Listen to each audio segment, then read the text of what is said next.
নির্মাণাধীন সেতু কাজ শেষ হওয়ার আগেই সংযোগ সড়কের এক পাশের মাটি দেবে গেছে, অন্য পাশের সড়ক ধসে গেছে।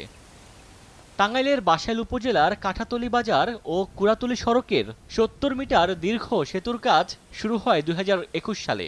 ২০২২ সালে প্রকল্পের কাজ শেষ হওয়ার কথা থাকলেও হয়নি ৫ বছরেও। সম্প্রতি ধসে গেছে দুই পাশের সংযোগ সড়ক। এলাকাবাসীর অভিযোগ, নিম্নমানের কাজের জন্য এমন পরিস্থিতি সৃষ্টি হয়েছে। বিগত সরকারের আমলে প্রভাবশালীদের ভয়ে অনেকেই প্রতিবাদ করতে পারেনি বলে জানান স্থানীয়রা।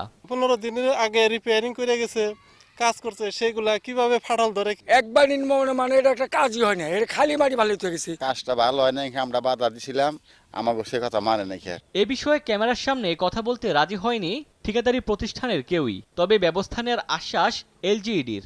লাইভ বয় কিনে কল দাও টোল ফ্রি নম্বরে, আর এক নিঃশ্বাসে গোল বলে জিতে নাও ফিফা বিশ্বকাপ 2026 এক্সক্লুসিভ পুরস্কার। রাস্তার ওই জায়গাটুকু আমরা পুরোটা উঠায়ে সুন্দরভাবে নতুন করে কম্পেকশন করে সাইড দিয়ে ব্লক দিয়ে আমরা কাজটা শেষ করব। ঠিকাদারকে আমাদের চিঠি দেওয়া আছে এবং ঠিকাদার মৌখিকভাবে আমাদের এটা এগ্রি করছে। সেতুটি নির্মাণে ব্যয় ধরা হয়েছে 4,55,94,000 টাকা। সময় সংবাদ, টাঙ্গাইল।